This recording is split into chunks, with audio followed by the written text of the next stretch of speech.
Good evening and welcome to the March 5th meeting of the Glenville Town Board. Please rise for the invocation and pledge of allegiance.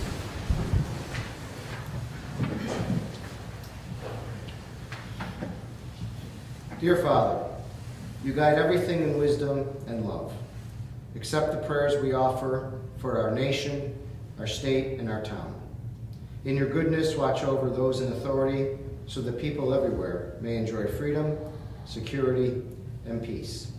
We ask this through your name. Amen. I pledge allegiance to the flag of the United States of America and to the republic for which it stands, one nation, under God, indivisible, with liberty and justice for all. Please call the roll. Councilman Martin? Here. Councilman Pippa Here. Councilman Renninger? Here. Councilwoman Rosbowski? Here. Supervisor Pettsley? Here. We have our agenda up front. If anyone wishes to take one. We have a fairly light agenda, so we'll get right into it with town council reports. And I'll start on my left with Councilman Renninger. Just one item, Mr. Supervisor. Park Planning Commission met last week. They talked about Mallard Park and reviewed the master plan. Things are moving right along. Look at the pavilion, look at the boat dock. So our engineers are going to be looking at some of the suggestions that they had and come back with some new drawings.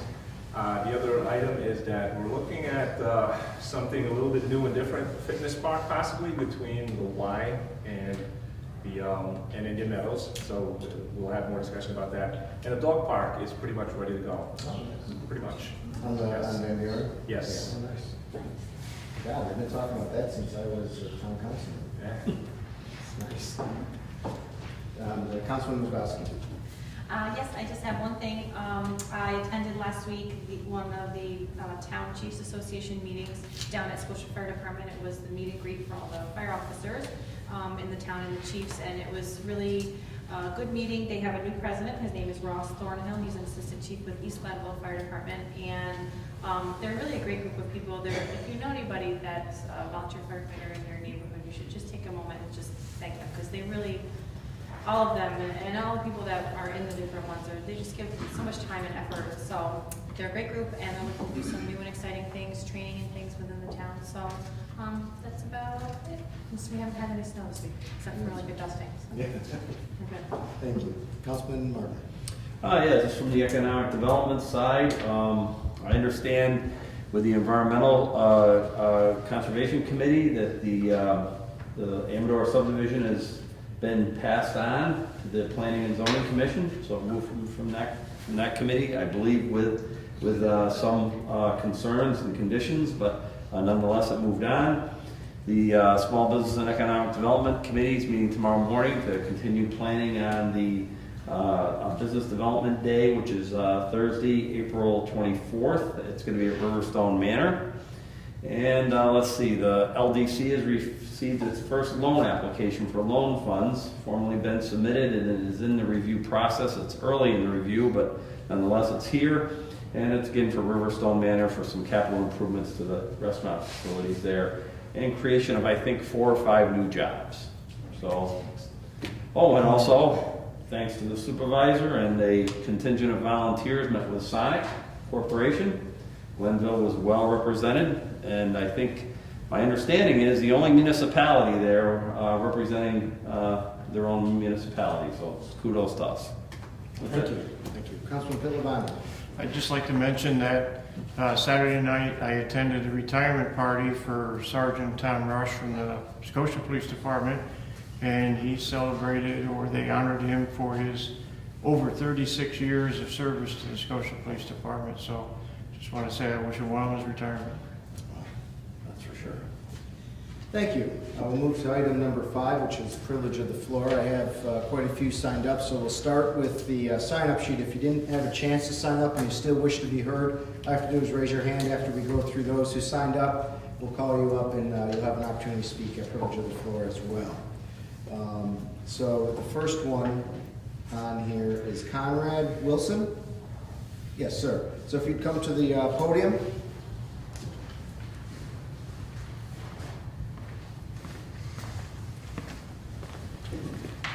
Again, yes, please. And all you have to do is Not used to this. So for the record, so the clerk has it, just you state your name and your address and then address the board. My name is Conrad Wilson, live at 506 Church Road. I'm a taxpayer here in Glenville, and we love our property and our home. Don't really have a lot to say when it compared to the folks that are going to come after me, but I just want to give you my personal story a little bit, and you'll probably say, well, why would I do that? But I think it's all relevant to where the rest of the folks are going to go this evening. I've been very blessed for 30 years with my wife, Beth, to share a great life. For 23 of those years, we lived in the middle of 3,500 acres of state property. We loved every minute of it. We enjoyed it. Occasionally had a snowmobile and a four-wheeler and some hunters there. But we dealt with that very nicely. A couple of heart attacks, a little bout with cancer. We decided we had to change something we were doing, kind of move to civilization. So for the first time in our life, 6 years ago, we decided to live a little closer to Blacktop. Given that we were in a dirt road 5 miles down, where the bus would only come within a quarter of a mile of the house to pick up the kids.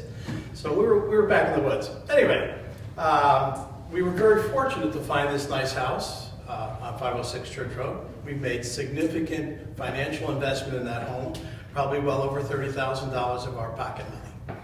But we've enjoyed that. We've had our grandkids down on a Saturday afternoon or a Sunday, and we have a little go-kart. We take them back in the woods and scare the bejesus out of them and bring them back for lunch. And I've had my in-laws up there for afternoon brunch. We've had just tons of family there enjoying it, little outings, carving pumpkins or whatever it is.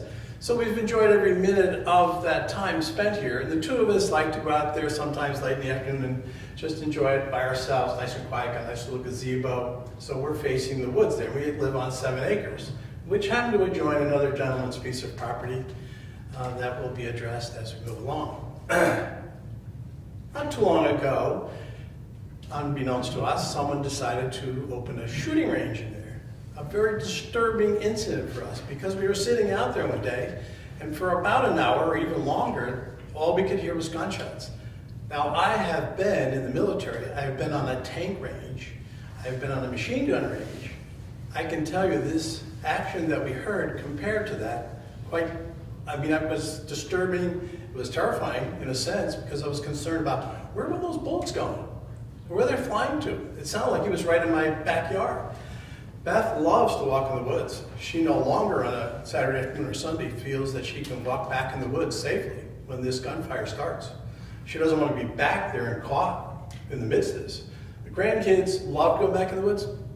Grandpa, I don't want to go back there. I'm afraid, because they understand what a gun's all about, so they won't go back there. To go out to our gardens when this thing's going on, we usually go outside and do something, all of a sudden it starts. You turn around and say, wait a minute, I'm going back over to the house. I'm going to get closer to the house, because I fear for our health, our well-being, our safety, and I visited a few of the folks down the road from us. I can't even believe that they have not been here sitting on top of that counter right there, pleading their case, because I think it's a danger to all of us. I think the noise is disturbing, and it hasn't only been during the daylight hours, but at other times of the day as well. At one point, I called the cops. I know they've been called several times. I think there's some rationale to why they can do this, and I have no problem if someone were back there and rabbit hunting, and you hear the bang, bang, bang, I got a rabbit, walk away. But this is not what we're dealing with right there. My concern is in the long haul, you're diminishing the safety and well-being of us.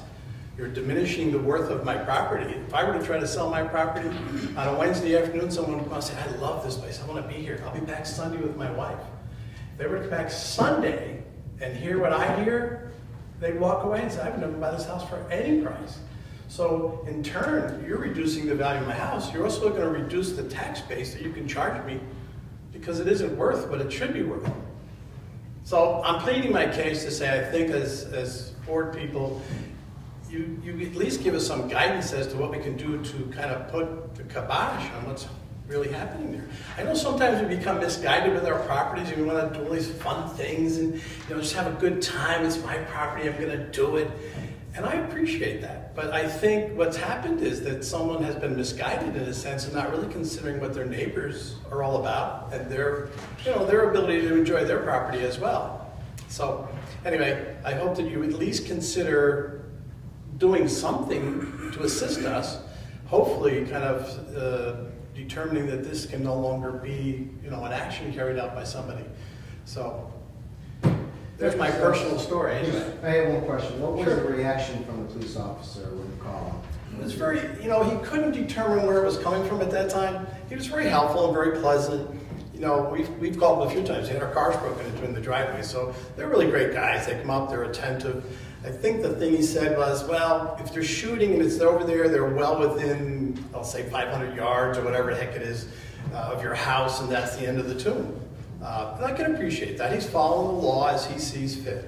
I just think it goes beyond, that aspect of the law to me. Okay? Thank you. Thank you.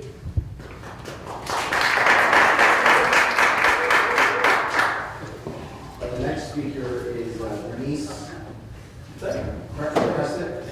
Appreciate. Oh, It's Italian. It's a Capricci. Before you speak, I just want to let the board know that we did have an incident where unfortunately you fell in our parking lot last week and was somewhat injured, so please treat Denise well. I'm barely able to be here tonight, I'm sorry. No, I'm fine. Yes. It was no big deal. We helped her with bandages. They were very helpful Yes. in every way. Wow. Yeah. Band-Aids, Welcome antiseptic wipes, and That's right. something else, I forgot. Smelling salts.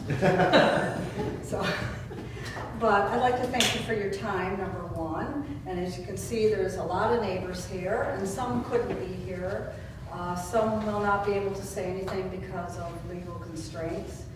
And Gina, you're one of the reasons why we're here, is because you gave me a lot of encouragement. I think it was back here in October, where you stated that there was a particular incident up in West Glenville with the road that was having trouble with heavy traffic on it. And you together as a board came together and helped straighten that whole issue out, and everybody was really happy. It was all straightened out, and that had been taken care of.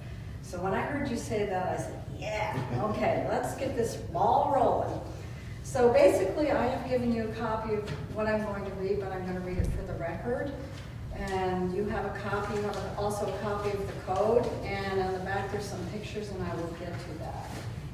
So thank you for your time. I'm coming before the board with serious concerns for the safety and the well-being of many of the residents on Church Road in Glenville. By the way, my name is Denise Chrissy, 388 Church Road. There are many problems right now that are plaguing the residents of Church Road. And as far as I can ascertain, there are about 4 major problems that are affecting our quality of life at this present time. There does not seem to be any shift in the near future that any of these problems are going to be rectified. And at this time, I would like to concentrate on just one of these issues. Not that it's any more important than the other ones, but it's more hazardous, and it does pose imminent danger to a lot of us. This concern is the indiscriminate use of a variety of firearms in both the lower and the mid sections of Church Road on the north side. 99% of all this gun usage originates from property owned by Joseph Budka. He owns a property that is a repair shop / used car lot on Sacandaga Road. And then that property continues all the way up the north side of Church Road behind approximately 17 houses. It goes up approximately half a mile on the north side of Church Road. On many occasions during last summer and fall of 2013, there have been constant and indiscriminate use of a variety of firearms for extended length of time and continuous in nature. Perhaps most of these shootings were within the required 500 feet from each homeowner's structure. But it is certainly not within 500 feet of our livable space, which is called our backyards. I have personally seen from my back window of the upstairs bedroom men shooting their guns. This is not within the required distance. I am familiar with firearms. I shot many different kinds of guns when I was younger, and I value our right to bear arms. So why is this an issue? Well, I have 6 different points, and hopefully these 6 points will help explain it. After a long winter, of course, which we are not familiar with this year, No one in the Northeast wants to spend their summer days seeking shelter in their houses to avoid being hit by stray bullets. Just at our house alone, and I'm sure our neighbors are the same, we have a very extensive vegetable garden that my husband takes care of, and I have a very large perennial garden. The upkeep on these gardens, which are on our property, involves many, many hours of hard work. But now it also means exposing yourself to the risk of being shot by indiscriminate firearm use on Joseph Bucca's property. Point number 2, we are aware that it is always a risk to be in our yard during the fall because there are responsible hunters that frequent the area. There's hundreds of acres back there and they hunt and we're used to it. We've heard this activity for 40 years, so it doesn't surprise us.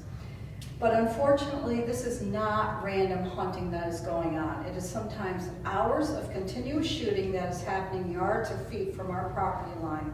Sometimes it even goes on after dark, after 11 o'clock at night. Point number 3, the police have been called on several occasions, and their answer is they are responsible people and you are not in danger. Well, my question to them is, who are these people? Evidently they must know them. Well, you never know. It's not Joseph all the time. It could be one person, 5 or 6 trucks are pulling in with numerous people shooting all at the same time, but you just never know how many and how long this disturbance will go on. I have now realized, after calling the police several times and hearing the same thing from them, there is going to be no resolution from calling them. They are unwilling to approach the matter. Point number 4, we are also very familiar what goes on at the One Ho Ha Gun Club, they should change the name, on Rector Road. It's about 2 miles from our house. You can easily hear the amount of shooting that goes on from that gun club at our house daily, on a daily basis. And when the wind blows from the southwest, you can hear it even better. But I cannot remember a time when I ever heard the amount of shooting being duplicated at the gun club that I have to listen to in my backyard. And point number 5, unlike the gun club, the area in the back of our house is not set up to be a gun club. We are not zoned for that, nor does anybody want it there.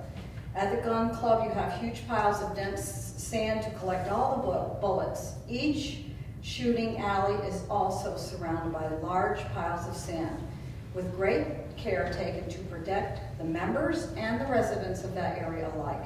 Yet 2 years ago, there was an accident where a couple of bullets went astray and a couple of people on Rector Road were very afraid of that. So at the gun club, all the shooters must first sign in before shooting. Unlike us, we have no idea who is out there shooting these larger caliber rifles and shotguns behind our houses. We have no idea who they are. Well, if that kind of problem with the stray bullet can exist at the gun club, how can you possibly feel safe in our own yards? In comparison, the property behind our houses are heavily wooded.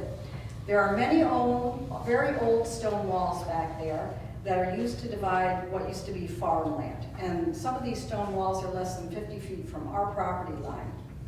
In other words, this is a disaster just waiting to happen.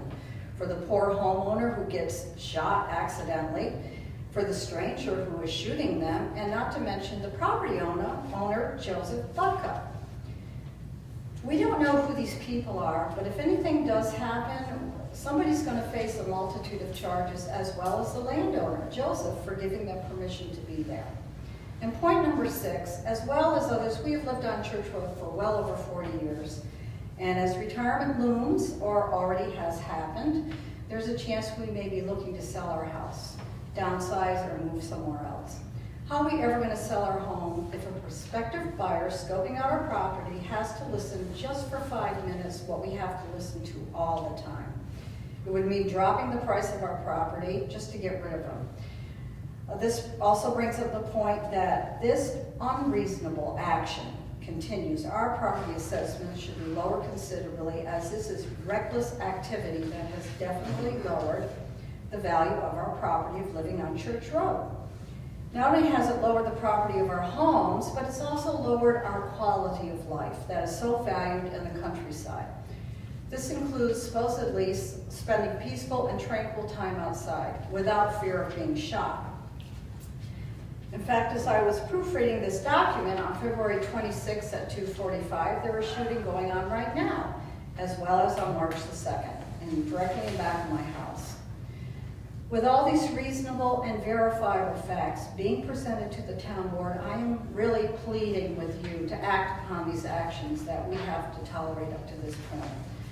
Now, according to our town code in Glenville, under prohibited acts, it is listed under sections 270-91, section N and O, which are two particular codes that demonstrate why all the shooting should be terminated by the town of Glenville. You'll see on your sheets there, I have 4 areas highlighted that show different codes that have been violated. Number 1 is N, which states that the creation of any noise that causes public inconvenience or alarm or disturbs the public's comfort and repose.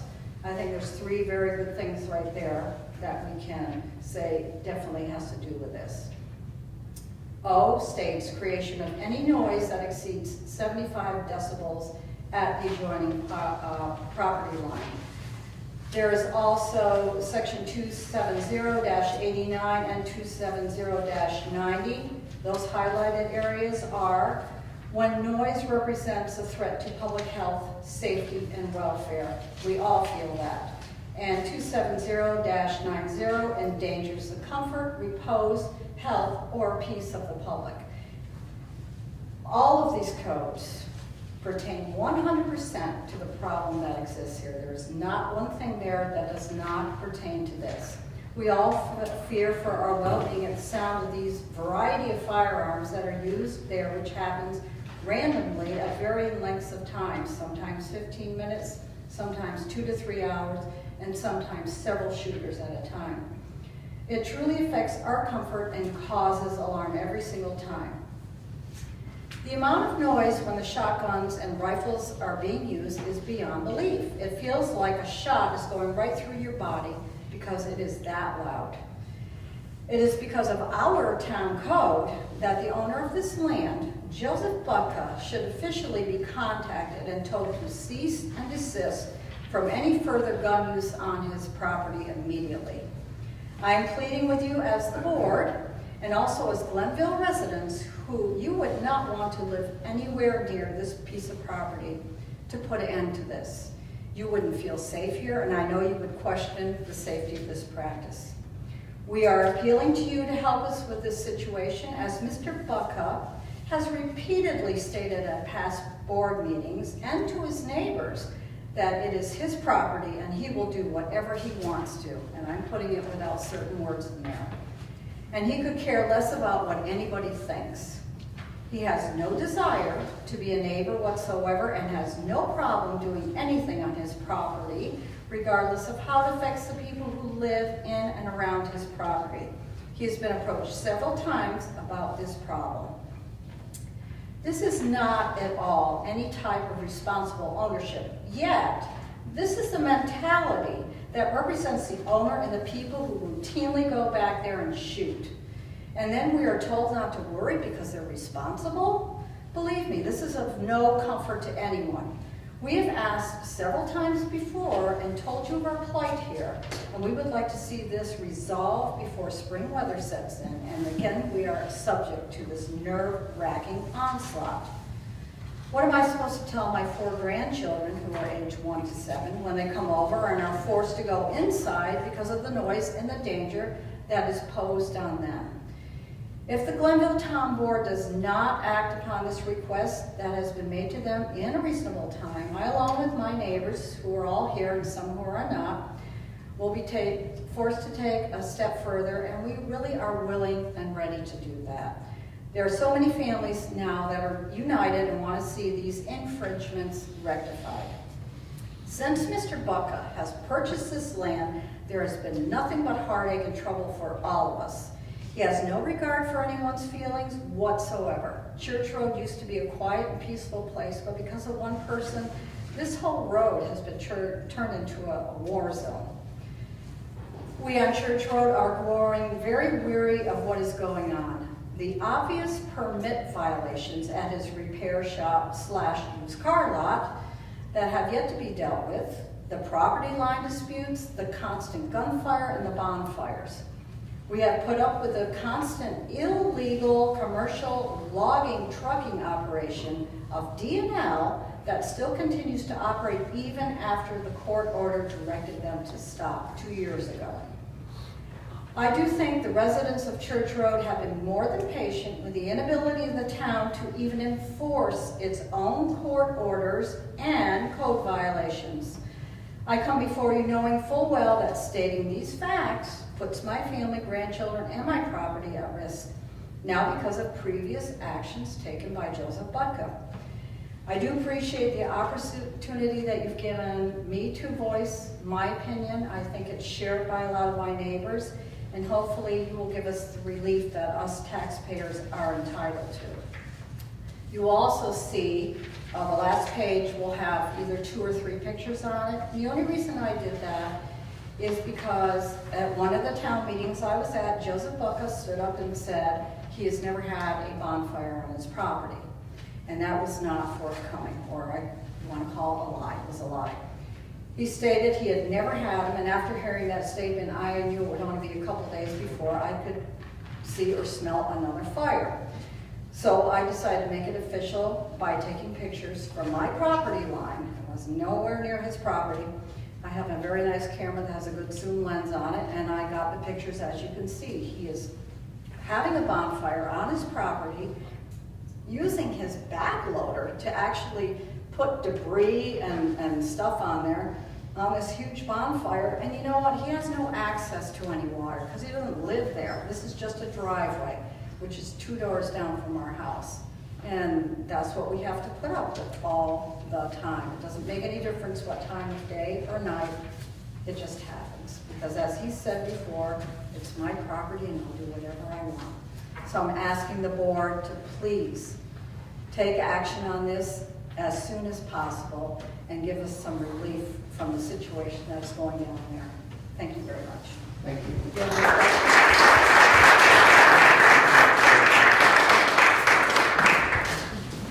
Mr. Thomas Fonda.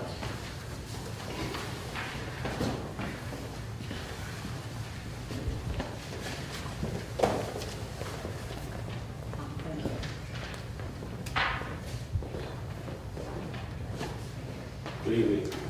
My name is Thomas Fonda. I live at 795 Sacandaga Road, and thankfully I am here because of Gina also. She saved my life at a 911 call. All right. And I have expressed my concern about B&H Auto in the past at several town board meetings. I don't feel that any of my concerns have been properly addressed.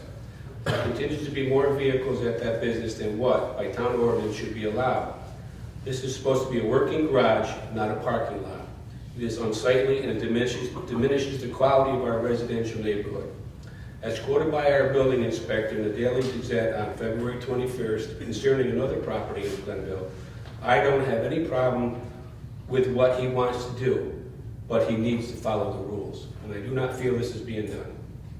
Does this same not apply to the corner of Church Road and Sacandaga Road? Several people have regularly traveled Sacandaga Road that approached me wanting to know what is going on with that garage, meaning B&H Auto. They have said it looks like a junkyard, to put it mildly. A simple drive-by any town official would verify the assessment of the property. This is not acceptable. Such an unsightly mess that does not fit in our neighborhood. When Mr. Schlegel owned this property, he was considerate of the people that live in the neighborhood and the appearance of the business. He would never say what Mr. Buck said, and I quote, "If you neighbors don't like it, you can all move." Thank you for your time. And I am in sympathy with the fires, and I live a half a mile down the road on the opposite side of the road, and I can still hear the fire. And it's really got to do something about this. Thank you very much.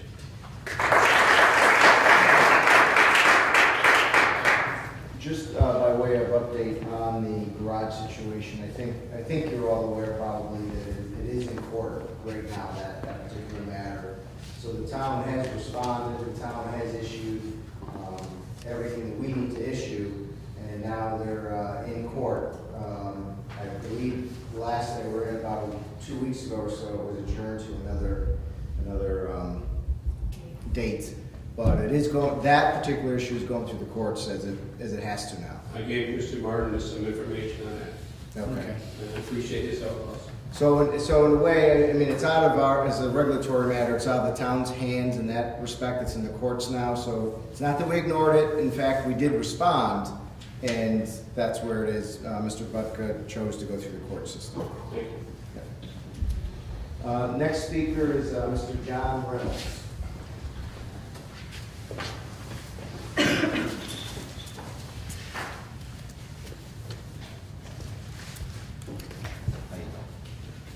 There's just a couple of copies. Pretty much, these Krista pretty much covered almost everything. He's a very good speaker. But there's a few things here. As you open it up on the second page, I think the second page, my name is John Reynolds. I live at 212 Church Road. And I'm bringing up the same matter as the gunfire and the target practicing in the back. The second page that I gave the board members here, you'll see the property lines, Mr. Bucket's property, and 17 other dwellings that dwell around his land. Now, Mr. Bucket doesn't even live on Church Road. He lives on Boat Road. So I would imagine if he lived on Church Road with his family, I don't think any of this would happen. But being that he doesn't have to live there and his family doesn't have to hear the noise and everything that's been going on in the neighborhood, I think that's why he doesn't feel like it's any concern of his. You know, we just have to take the blunt of it. The third picture, I got other pictures there of, like the other gentleman said, the target shooting towards the south. Now, the target that you see there of the human figure, that is, if you shot at that target, it would hit his land. His land goes past Mr. Bucket's, as you can see on the tax map that I gave you. Now, his land goes back farther, so then any firearms that miss that target would actually go into his land. So I can understand why he wouldn't want his grandchildren in the back there. So anyway. Mr. Reynolds, I'm sorry, but can you just so we know where this is, can you just identify which parcel that is going up Church from Second Avenue? Yes. Just so I get a sense of where we're talking. There's 17 properties. Yep. This is all of Mr. Bucket's land. It goes right down to Sacandaga Road. And this is some of Sacandaga Road property owners too. The one gentleman that was talking, this is his land right here. Okay. This is the target area right here, and the posts go this way. But it doesn't matter. You get, you know, you get deflections in anybody's backyard. You know, the dwellings might be 500 feet, but if you go to the back of your property, I mean, you could shake hands with the guy. Right. Okay, that helps, thank you. Yeah, that's why I gave you the tax map. I brought this up last September. I'm really surprised that there was more concerned citizens than me. I thought I was out here by myself. But I guess everybody has the same concern. And like I said, I brought it up last September, and I was going to bring up again tonight, but Denise already brought it up about the code issue that I mentioned last October, the code issue 270-91. If we can't do anything about the target shooting, at least we can get it passed by the noise ordinance. And I know you know you don't have any meter to check how high gigabytes is or whatever it is, but it doesn't matter because anybody knows a shotgun next to your head is too loud. And if you do it for an hour straight, it's way too loud. What else did I have here? Well, the residents of Church Road would like to see the board to take another look at this situation, as Denise and the other members brought up, the other neighbors brought up. We would just like to be back the way it was. I mean, like I said, Mr. Bucket bought this property like 3 years ago. He doesn't live in the area. He does live in the area. He lives down on Bolt Road, but you know, being that his land is there, it's just like the other residents said. He's going to do what he wants with it. He's going to have the bonfires. You can see the targets back there shooting beer cans and everything else. I mean, that's not a target. I mean, the bullets can go anywhere. So, you know, we would like the board just to look at the situation one more time, especially with the nice weather coming, and we're going to get a lot of slack, you know. I know after tonight, it's going to be full speed ahead. It's just going to, maybe you'll retaliate, maybe you won't. But I just, you know, we just don't want to 2-3 hours on a Sunday afternoon or whatever time he's got off, just to go back there, just to shoot his guns. I mean, there is a place right up the road if he wants to shoot his guns, with no problem. Thank you very much. Thank you. for hearing. Thank you.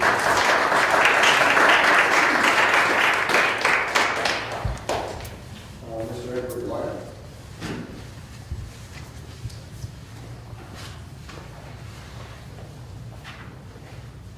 My name is Edward Dwyer, 715 Church Road. I share the same concerns as my neighbors regarding the shooting. I also would like to take a moment to specifically address the DNL tree service that's been operating on Church Road. I have been patient and appropriately following the channels to get the situation addressed. However, that's been 2 years going and still going on, and they are still operating out of that area on Church Road. And I think it's a very personal and public safety issue, raising 4 small children there. That, coupled with the shooting, has really relegated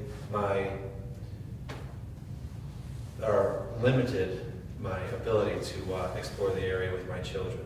Now, I understand that the DNL has been to court and rulings have been made, and there are rulings in order. However, those rulings that were done in the past, they're just not enforced. The business operates unabashedly out of the address, and I don't understand why. And Can I just ask a quick question? certainly, Are they logging on Mr. Bucker's land, or are they logging on other property?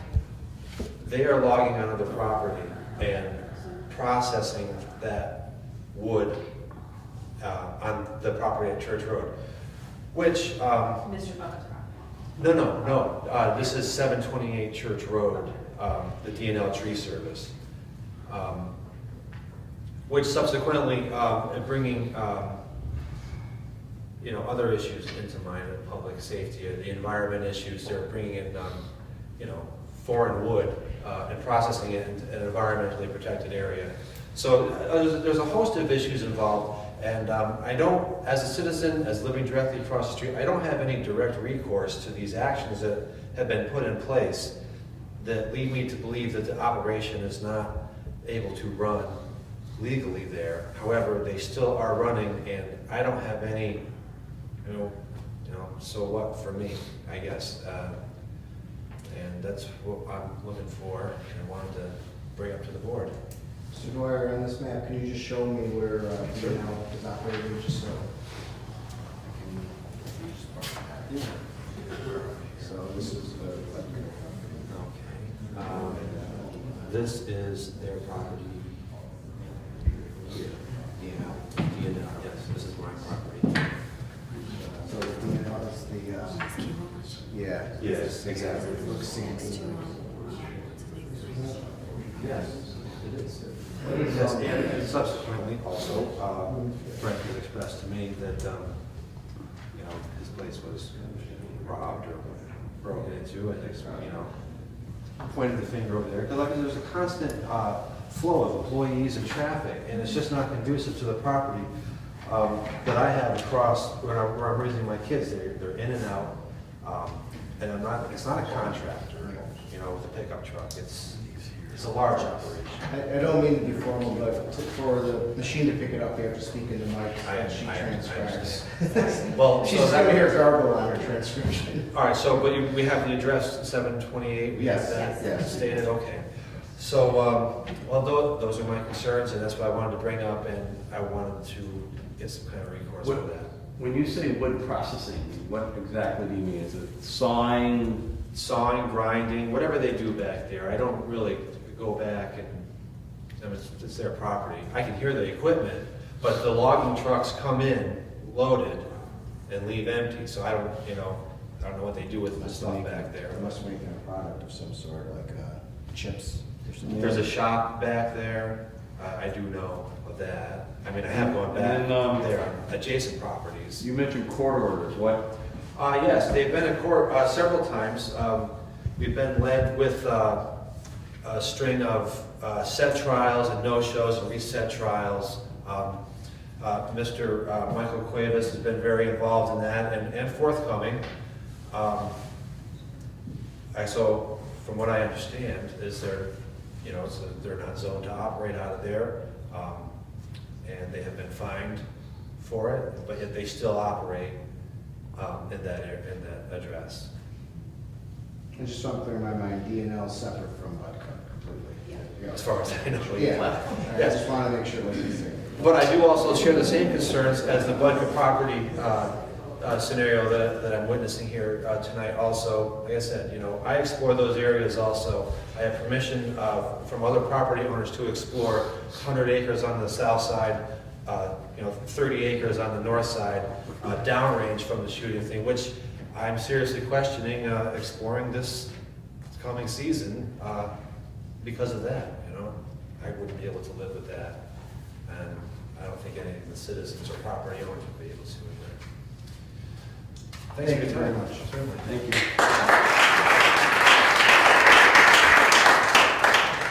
The next name I have is Tracy Allen. Tracy Allen.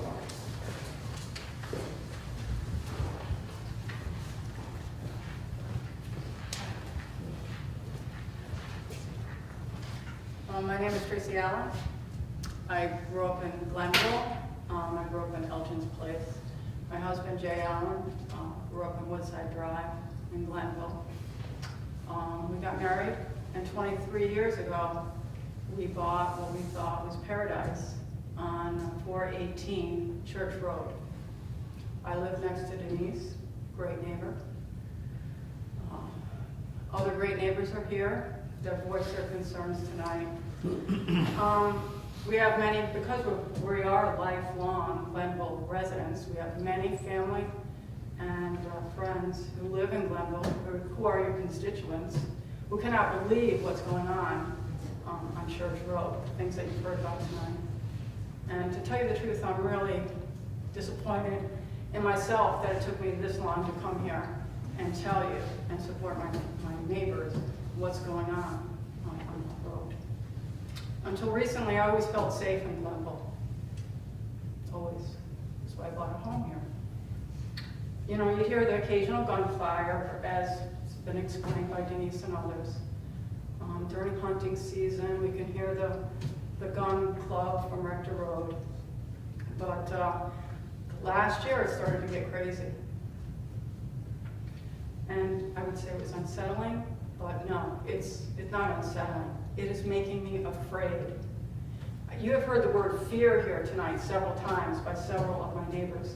I should not feel afraid on my own property. That is wrong.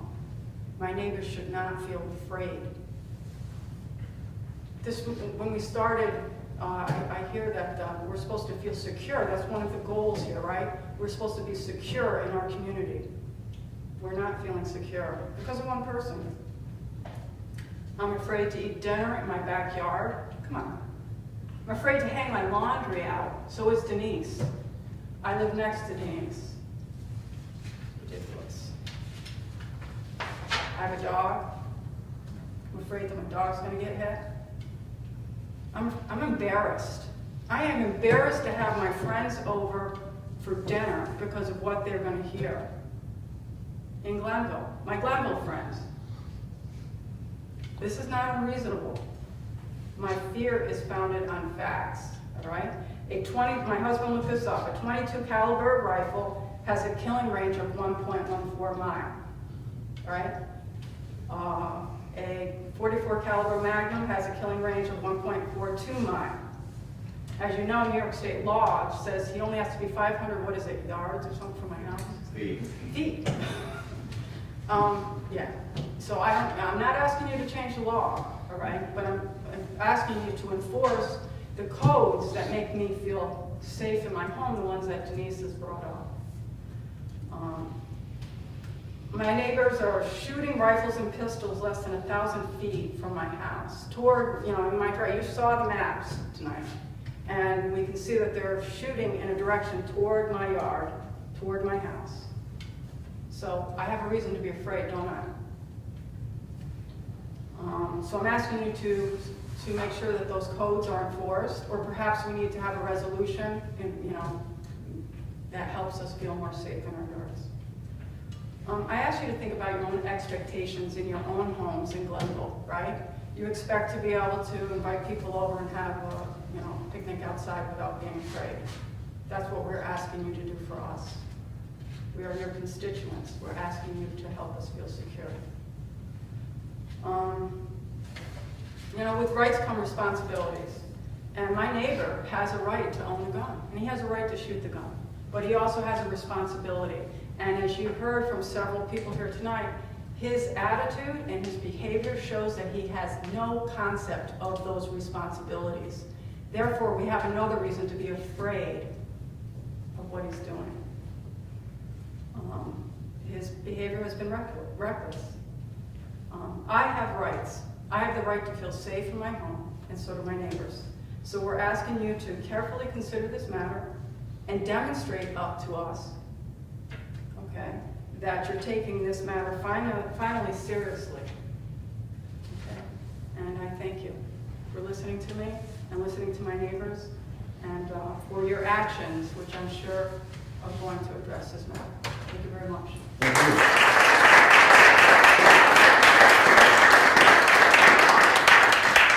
The last name I have is Tom. I can't read the last name, sorry. Poitras. Sorry. And I recall it from previously, so I should remember it. Thank you. My name is Tom Poitras. I reside at 172 Church Road. Along with all our neighbors, I would like to echo the comments regarding the gunfire.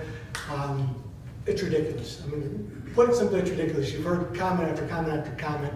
The one thing people haven't really said in last comments were the fear issue. It's frightening. I mean, it's frightening and it's disturbing and it's wrong. You wonder, and I don't mean to be dramatic, but for a flare, you wonder if these issues were ever presented in an area like Columbine. What is next? What is going to happen next?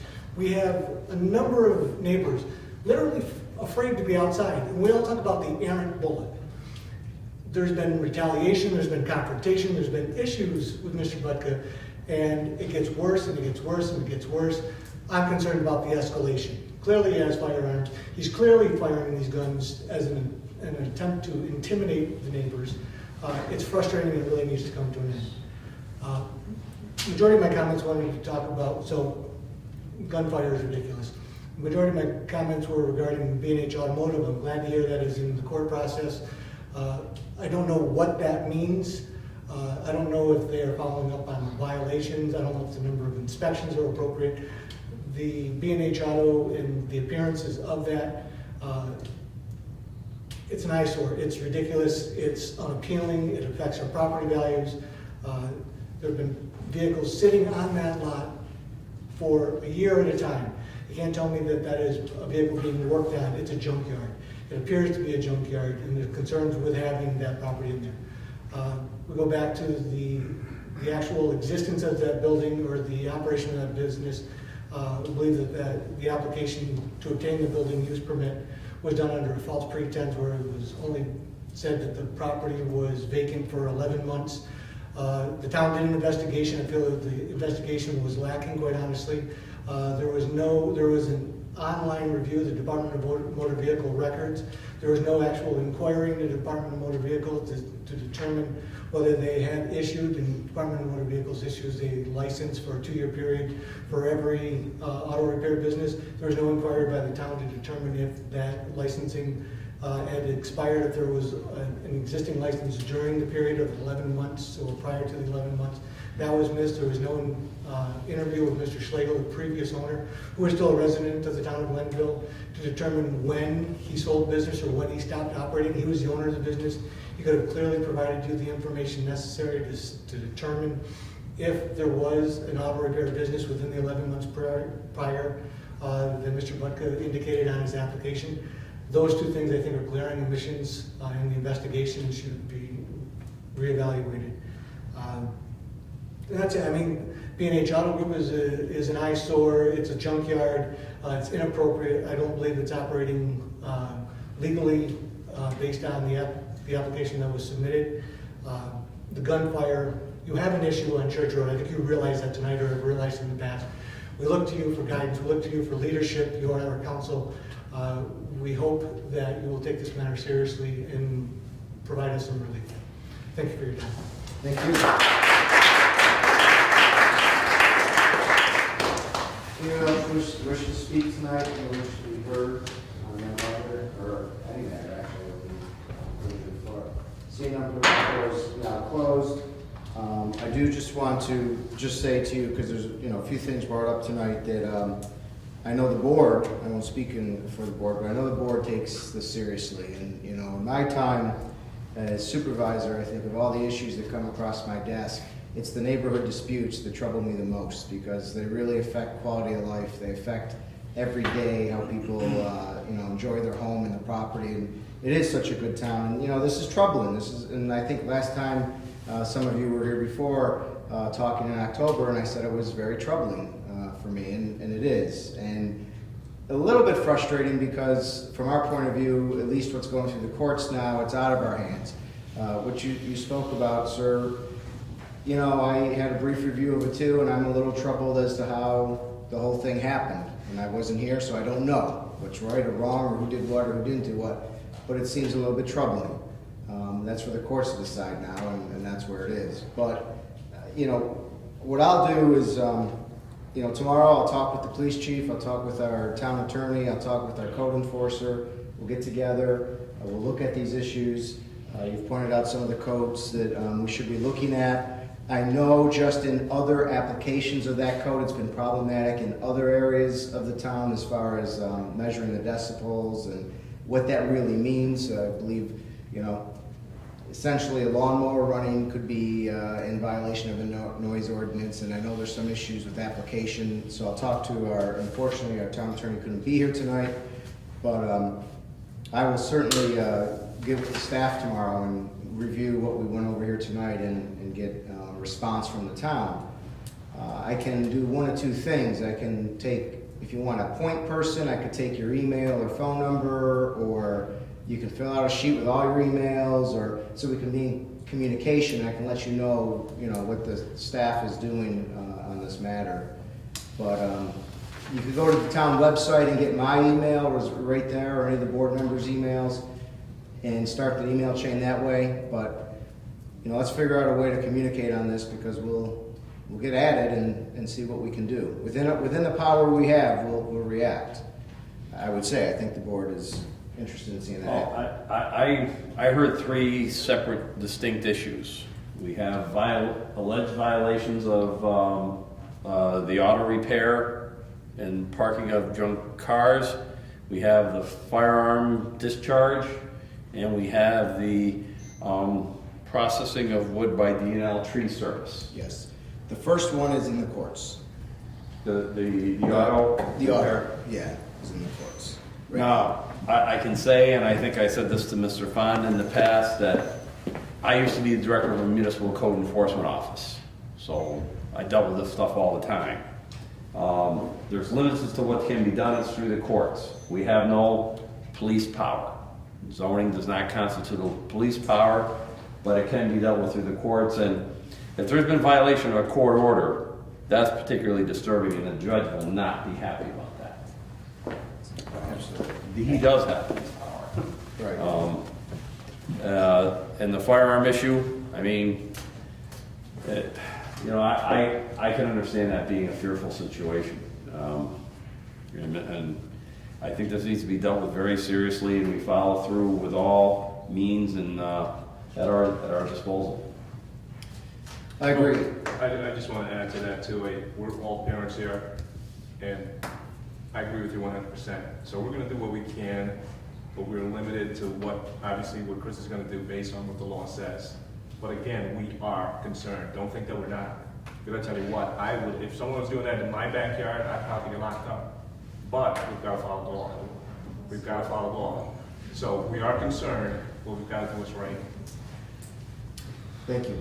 And as I say, before you leave, we only have a few quick items to go over, so if you can just hold on a few more minutes. If you want to leave your contact information from anyone, and then we could have a board change. Yes? I have a question. Now, if you do decide that this is a direct violation of town code with the feeling that we're in jeopardy of our lives with all this gunplay back there, how do you enforce this town code when it comes? So, our code enforcer, aptly named, I guess, would provide a notice of violation. The person that's receiving the notice of violation has their day in court. They don't just pay it, they have to come to court. They could do one of two things. They could either pay the violation or remedy the situation, or they can come to court before the judge. And that's where we are with that first violation we talked about on the auto, the lot. So if there is a violation of the ordinance, really what the town looks for is compliance. So if there's going to be a remedy, then that keeps it pretty much out of court.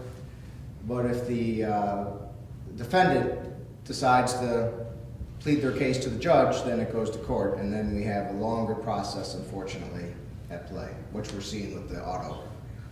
Yes, sir? I'd like to know, how do you get the specifics of what's going on at this court action? Well, When is it being held? Where is it being held? Okay, so these are town court actions that are being held in this room on Mondays and Thursdays.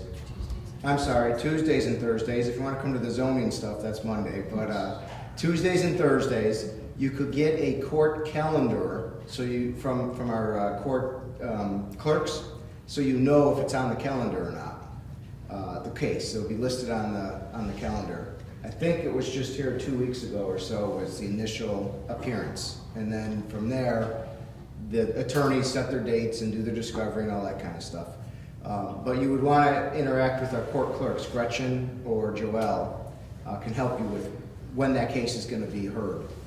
But it will be here either on I think DA night's Thursday nights, right? Tuesday nights are trials, and Thursdays are usually first appearance of the evidence. So it'll be most likely a Tuesday night. And I can tell, having gone through this myself, this is not an expeditious process. There can be delays, adjournments, postponements. It does eventually come to trial, but it's, having it come to trial on the first night by practice is usually not the case. It takes a while to work its way through that system. And I don't know if it's going to be moved to another venue only because of Mr. Butka's history as an employee. I don't know if the two attorneys are working on that. I haven't heard. He's not an employee anymore. He's not an employee anymore. But there might be someone might raise, his attorney might raise a conflict. So, may I have another question? Sure. Who's representing him and who's representing the person like myself, who's representing me that's got the complaint about this property? I have not even been told that this was gone to court yet. So he has his private attorney. The person representing us as our town attorney would be Mike Cuevas. He's the people's representative. Now, that's for this violation. If you wanted to have a civil matter, then you would take a civil matter in a different court. I believe it's county court. Yeah, I'm not exactly sure. County, yeah. Right, you could bring a private civil matter against anybody, but that would be that's civil, as opposed to this is I won't call it criminal, but. No, it's town ordinance related. Yeah, town ordinance Town related. code related. So you could reach out to Mr. Cuevas too if you have some questions on that as well. Now, are the current pleadings of the court, the current issues that are in front of the court, is that involving the violations of too many cars parked, or is it involving the actual application to conduct business? Because I think that's the most important one. Addressing violations almost assumes that business is allowed to exist. I believe that the application for that business to even exist was falsified, and that should be addressed. That, I think, is the more important issue. I don't know what exactly the nature of the action is. I do know that when I spoke to Mr. Cuevas a week ago or so, he did kind of brief me on the discovery of the origin of the application. Okay. There's some question of if the defendant even signed it and some other things. So I know that's part of whatever's going on. But as a court matter, I and the board really aren't involved in that. But we can. Yeah, we could talk to Mr. Cuevas. Yeah. Thank you. Sure. Yes. I have just one more question. If you pursue this in doing these town codes, which obviously are being broken at this time. If in the meantime, one of us is shot, I mean, I don't even want to think about it, but it's a good possibility. Who gets held responsible for that? We brought it before you. We have a property owner. We have mystery shooter because we don't ever know who they are. And then you have police coming over telling me, like I'm ignorant in gunfire, which I am not, that don't worry, they're responsible people. I mean, how do they even know who they are unless they do know who they are? So it feels like we don't have an avenue to even speak to anybody to help us with this situation. There's no sense in even calling the police anymore. It's the same stupid answer all the time.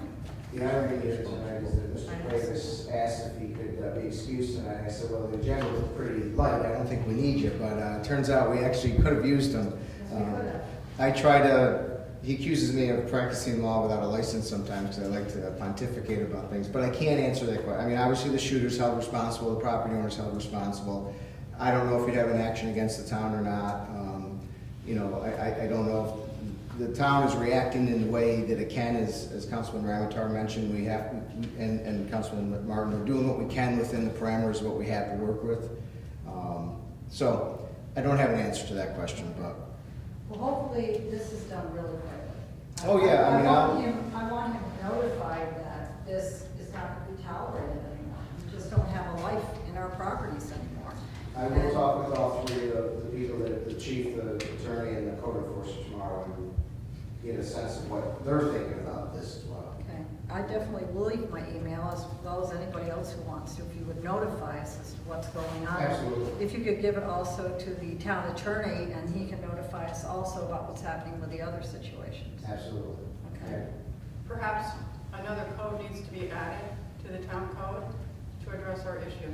I mean, we can Would look you at think that. about that? I mean, we would, obviously, because of the local government, we couldn't do it in violation, you know, with state law, and obviously now we're talking about Second Amendment, perhaps, at least tangentially. We can look at, if you have proposals. There are towns that have codes that prevent shooting in the backyard. Yeah, no discharge of firearms, and it will affect, I mean, doing that will affect the hunters, and I know there's a lot of hunters in West Glenville. Why don't we ask Mr. Davis if we can possibly have it on the next work session to explore what actions we can take legally.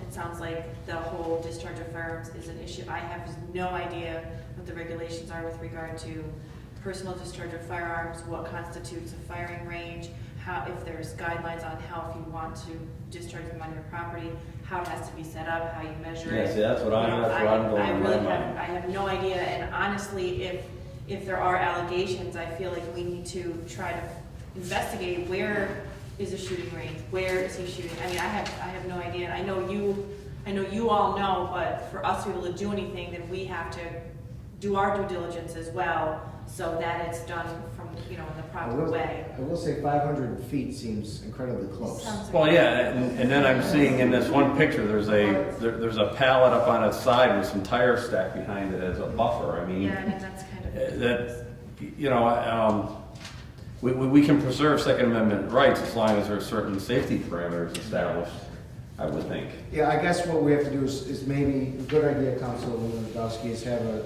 discussion as to what is within our ability to We invite you out to come to the site and see and hear and listen. Without Come on going out, to the property. please. We'll have a picnic. Don't Bring go your away, bullet, whatever bring you your do. bulletproof vest though. We encourage you to bring your bulletproof vest and come and visit Is us. that occurring through the winter, or is it obviously? Yes, I just Anytime. said, when I was proofreading this, it was going on as I was proofreading. Sunday afternoon.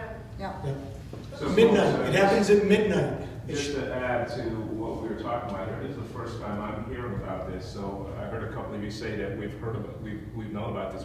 I have not, and from listening to them, they have not as well. But No, we I are- recall that the issue came up briefly in October when Mr. Reynolds was here, and I believe at that time, I don't know. Yeah, we didn't I must have got, Yeah. spoke about it too at that time. Yeah, So we are going to. the focus was on the auto yeah. lot at the time. Yes, sir. Wasn't there a creek or something too that was? If you, Yes. Chris, Yes. if you check the tapes, which I watched the tapes many times for the board meetings, if you check October 6th, November 5th, December, you'll see all that stuff. And like this gentleman probably wasn't there that evening. Yeah. But if you check the tapes, you'll see all that stuff that's been said. I recall, and then as Councilman Devon pointed out, there was something about Agri coming in on municipal trucks, and I recall that too. That was another issue. So, yeah, Yeah. You can So- Google all that stuff in 5 minutes. we'll move on with the staff with this. We'll collect some contact information. We'll keep, the key to everything is communication. We'll keep in contact and communicating on this. So we'll do that, and I'll move on to supervisor's report, which is going to seem really short now.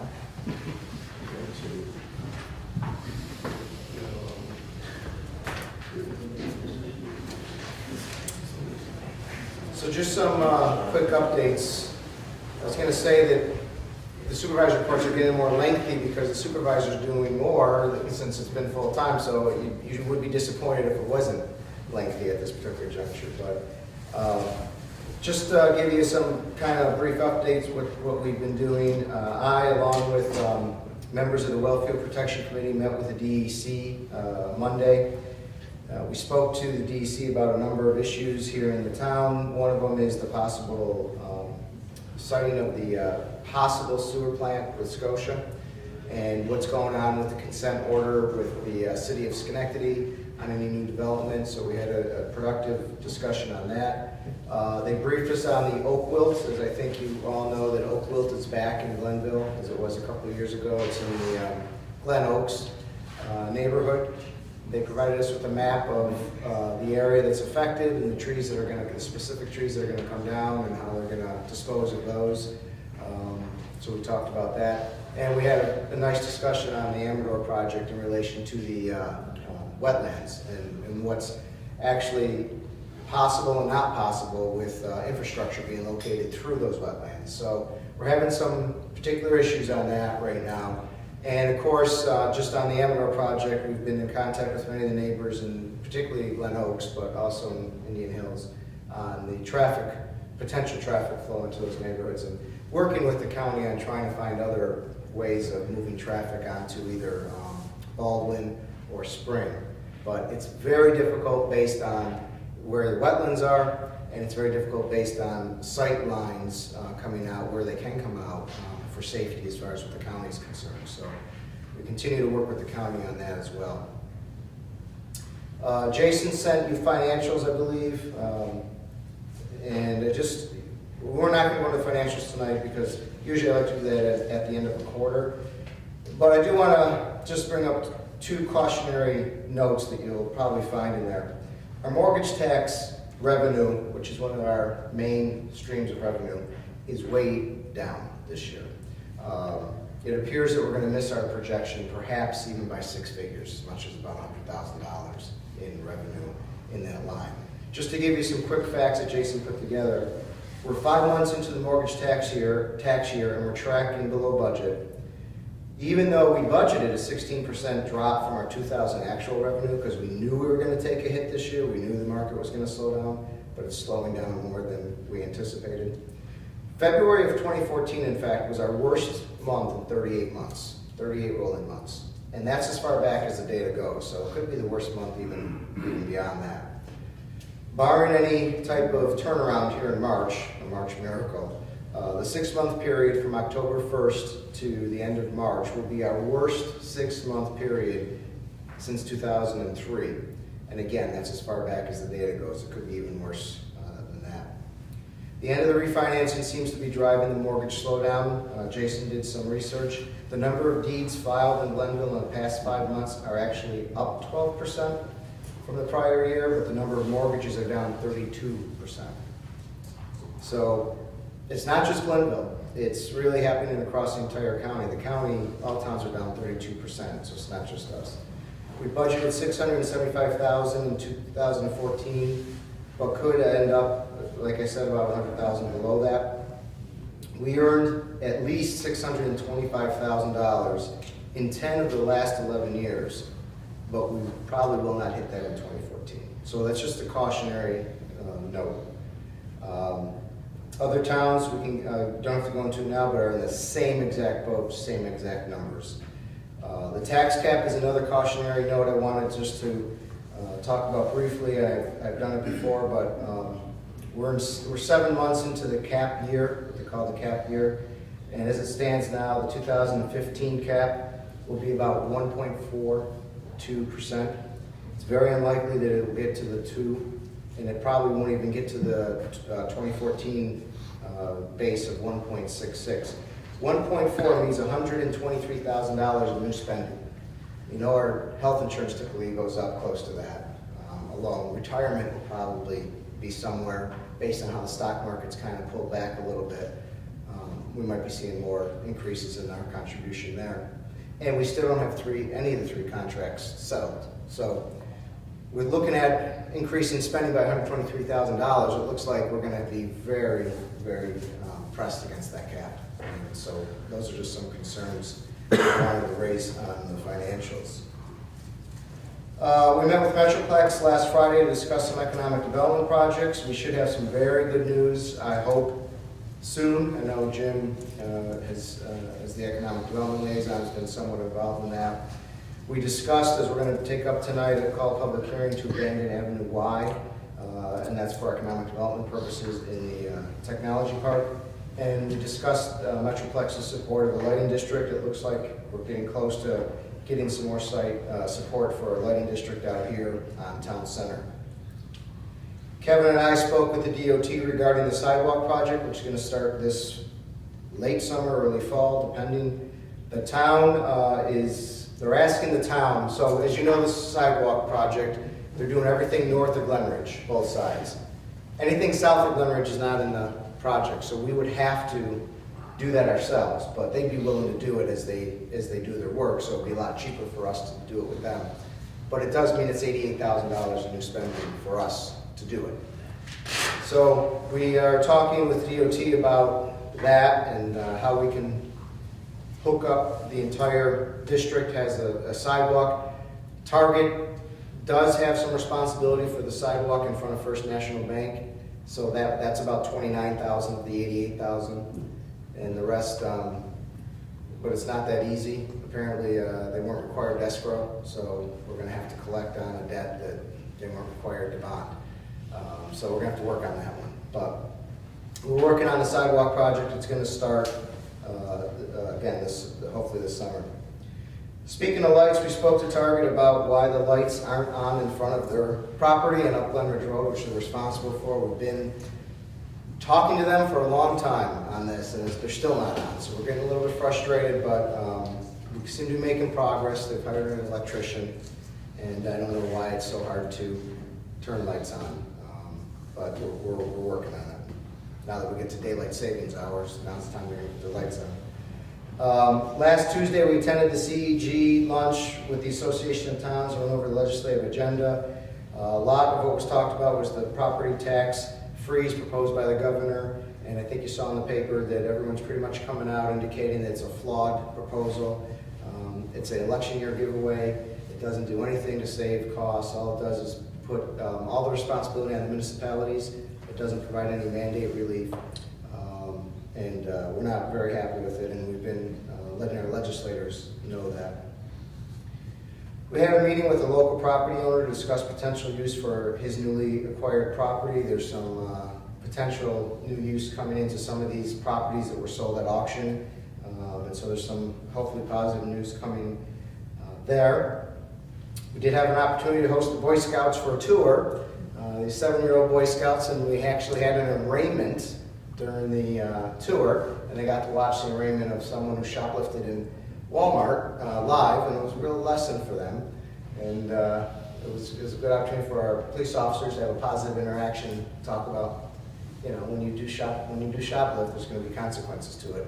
And this young lady, unfortunately, was sent to jail, and it made an impression on the 7-year-old. So that was Is it kind going to be of, better than my tour? Because I think I got thank you note that said my tour was the best tour ever. well, unless you send someone to jail, I think we'd be here.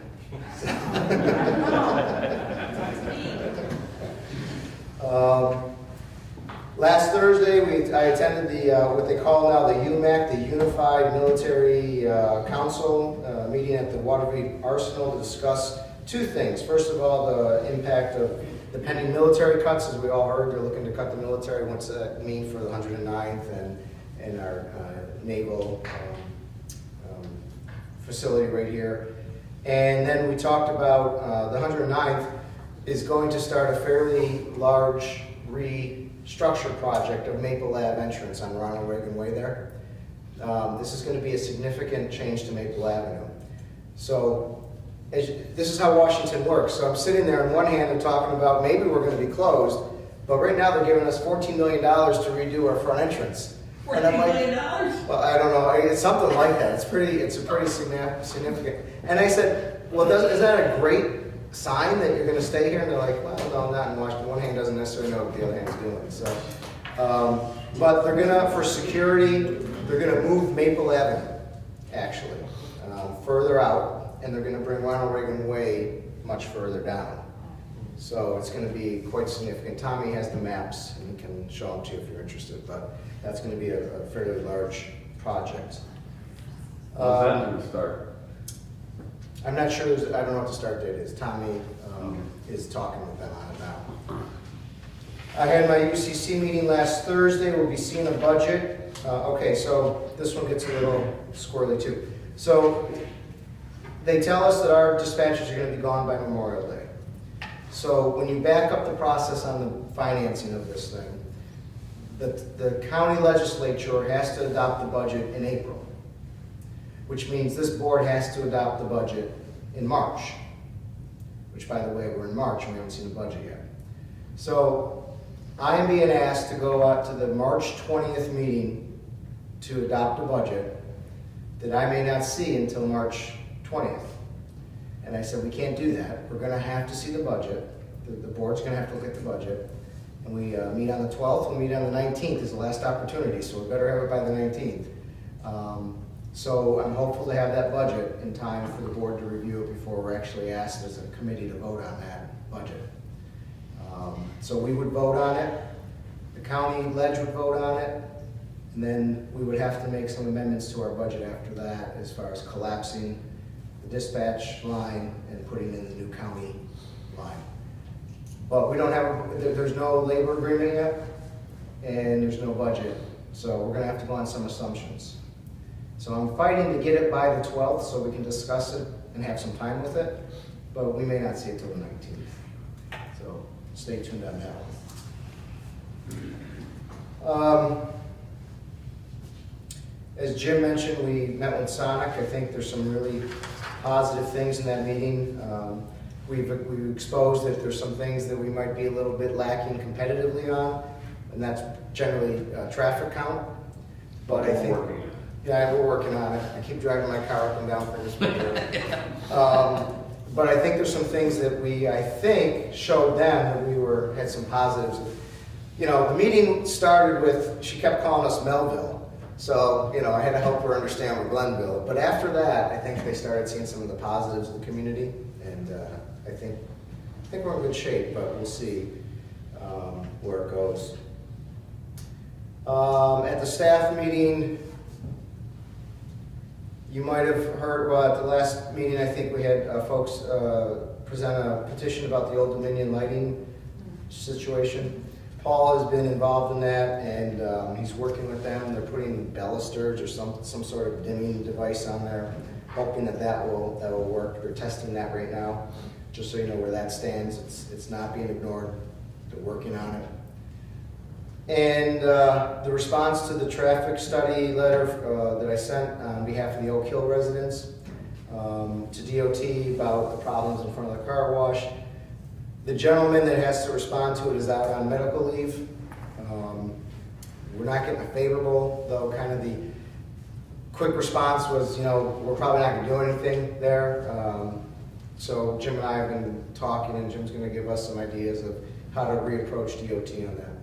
I don't know if you've noticed, but the car wash has added an exit to the back road so that you now can get out of the car wash by using a traffic light. It's Hopefully that works. I hope that works. Well, it should help. It should It's gotta help. help, yeah. People should, yeah, be going that way. Because I know East Sam's complaining that there's more traffic in front of their place now, so. Lastly, just real quick, strategic plan, obviously, we try to look at it as often as we can.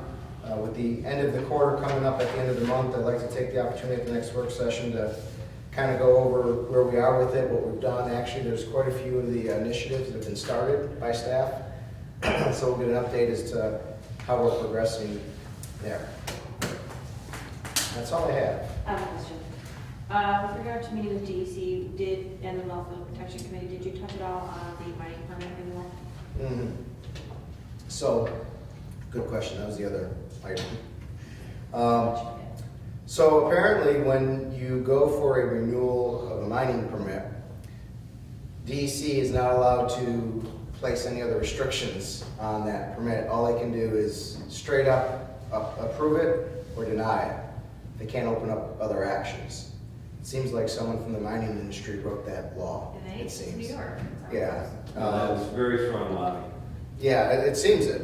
I got that feeling talking to them about it. They amended all the New York State laws relating to home rule a few years ago, and not to the favor of municipalities. Yeah, we had some, you know, I mean, it wasn't tense or, I mean, they were very friendly and all, but, you know, some of the comments kind of rubbed me the wrong way. One of the comments was, well, you know, the mine was there first. And I said, you know, I don't like that argument when it comes to protecting public water supply, that I was here first isn't, to me, a good argument. But it looks like it's going to get renewed as is, basically. Okay, well, thanks. I just was curious about it, so I apparently not up. Anything else? Thank you.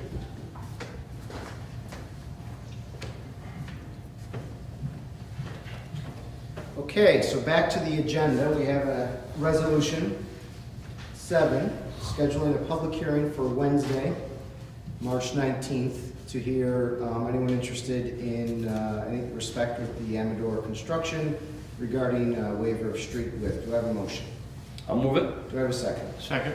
Moved and second. Any discussion? Just for point of clarification for everyone, this is the Amador project. Wants us to waive our width of our street from 30 feet to 26 feet. I have some reservations. I've talked with the developer on it. I've talked to Tommy. I've talked to Dana. I've driven around streets and saw the different sizes. I think with the unique situation of this being in the wetlands as it is, and they need as much space as they can get, and with the fact that Tommy's supporting it, I think it's worth going forward with the public hearing and seeing what the residents have to say. Any questions or comments on that?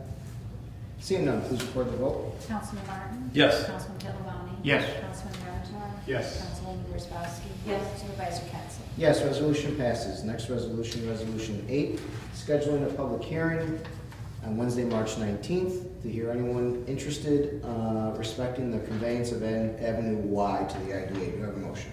I'll move it. Do I have a second? Second. Moved in second. Any discussion?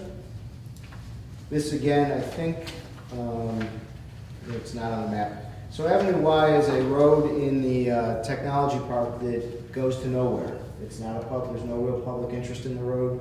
We do have to maintain it as a town road, so Tommy does have the cost of plowing it even though it doesn't go anywhere. But with this new firm coming in, CTDI, they're gonna be building pretty much right on the road. So we're gonna convey the road over to the IDA so they can redevelop that whole area. It will no longer be a town road, so we don't have a cost, but there's no public impact because it doesn't go anywhere, but to the end, to what is gonna become CTDI property. Any questions or comments? I do want to point out, and the record should reflect that we did get a petition from Schenectady County IDA and Gillespie Scotia Industrial Park, Inc., asking us to do that. I'll give that to you, Linda. And so we do have the petition, and Tom Capola, Highway Superintendent, has endorsed the petition. So, seeing nothing else, please record the vote. Councilman Martin? Yes. Councilman Catalani? Yes. Councilman Ramichardt? Yes. Councilwoman Wozzachowski? Yes. Supervisor Capson? Yes, resolution passes. Next, resolution 9, authorizing the chief of police to buy 2 marked vehicles. Do I have a motion? So moved. Do I have a second? I'll second it. Moved in second. Any discussion? Mr. Supervisor, in order to maintain a safe and efficient fleet of vehicles to meet the public safety needs of the town, the police chief wishes to purchase 2 marked replacement police vehicles to replace 2 marked police vehicles that have reached the end of their useful lives. Under Resolution 212, 2013, the town authorized the purchase of 1 marked police car in 2013, but the police department was unable to make the purchase due to the fact that the state of New York had not established the state contracting price for police vehicles prior to December 31st, 2013. Those 2013 funds appropriated for the purchase and authorization was returned to the fund balance as of January 1st, 2014. In January of 14, the New York State did release the state contracting prices for police vehicles, and New York State General Municipal Law 103 permits a municipality to make a purchase through a New York State contract, providing that the purchases can be made on the same terms, conditions, and specifications as the state. The Chief of Police has determined that the Glenville Police Department will be best served by purchasing 1 Chevrolet Caprice model, which will result in the cost savings to the town after consideration of all applicable costs and factors, and 1 Ford utility police vehicle, which will give the department the added efficiency of all-wheel drive. Therefore, be resolved that the Chief of Police is hereby authorized to purchase the 2 marked vehicles as stated. Thank you. Any questions or comments? Seeing none, please record the vote. Councilman Martin? Yes. Councilman Pendelani? Yes. Councilman Ramichardt? Yes. Councilwoman Wozzachowski? Yes. Supervisor Ketzler? Yes, resolution passes. Next resolution is 10, approving the town board minutes for December 4th and December 18th. Do I have a motion? So moved. Do I have a second? Second. Moved in second. Any discussion? Approving the town board minutes for December 4th and 18th. No changes or No amendments. changes. Please record the vote. Councilman Martin? I'll abstain. Councilman Pendelani? Yes. Councilman Ramichardt? Yes. Councilwoman Wozzachowski? Yes. Supervisor Ketzler? Yes, resolution passes. Lastly, new business. I'll start on my left with Councilman Ramichardt. Nothing new, Mr. Supervisor. Councilman Wozzachowski. Yes, I would just like to say, first of all, thank you to everyone who came tonight and spoke to us. Quality of life is one of the things that when I ran for office, I wanted to try to keep the same. I've lived in Glenville for over 20 years now. Some of you may know I did live on Bridge Road in between Church and Clausen, about halfway in between, for a number of years. I did have an incident one time. I was with my infant daughter. We were walking down in the back 40 that my mother-in-law owns, and it was hunting season. We had to have a dog named Molly. She looks like a small deer. And we heard gunshots. I heard gunshots. I had my daughter, and we were walking in the woods. And so I know what it means to hear gunshots in the woods and to not know where they're coming from and to be extremely frightened. I ran. I was very frightened. So I can relate to how you must be feeling. I can say that, it sounds like a pat answer to say, well, it's in the courts. Unfortunately, sometimes that's the only answer we have. But I do take this matter very seriously. Whatever we can do within the confines of the law, we will do. If there's anything that we can do to try to enhance our ability to enforce noise ordinances and things like that, we will do it. You should not be living in fear in your own home. That is completely unacceptable to me. I completely agree with the individual that said, along with ownership comes responsibility. And I heard you tonight, and I absolutely will do whatever I can to make sure that we get a resolution. And please be patient with us, because sometimes we're constrained by just the process that we have to follow. It doesn't mean that we aren't trying. So keep talking to us. Come whenever you want to any meeting you want and say, privilege of the floor. If you're frustrated, please come, because we are listening. Thank you very much. Thank you. Councilman Martin. Yeah, I'd like to echo those words. I used to live in a home that had a lot of acreage behind it, and I had 2 dogs, and I'm very attached to dogs as a general rule, and they let them out to play. Just to let them go. It was a very rural area, and I was aware there was hunters in the backwoods, and one just never returned home, and I never saw her again. And so I can relate. And if someone would, from the group, give me a phone number that I can reach one of you at, I will come up and see you this weekend. Because for me, I have to see things firsthand. I can't sit here and form a picture in my mind. I want to walk through the area and see it for myself, so I have a bearing. So I'll give you a call if I get a phone number. Thank you. Councilman Pitlock. Yes. I'd like to thank everybody for coming too and certainly voicing their concern. Nobody should live in fear, and we're going to do whatever we can to help remedy that situation. Thank you. I shared my concerns and thoughts with you earlier, so I won't copy those again, but I will work with the staff tomorrow, as I had mentioned, and work on that. We'll get an email list together. I do want to, on a bright note, and can close on this, I've been frantically trying to get the updates of the Scotia Glenville boys basketball game tonight. As we all know, they're marching towards hopefully a state championship. They did win. Let's give them a round of applause. 70-41. Scotia Glenville boys basketball. There you go. On to the next game. Any other business? Seeing none, take a motion to adjourn. So moved. A second? Second. Moved in second. All in favor? Aye. Aye. Any opposed? We're adjourned.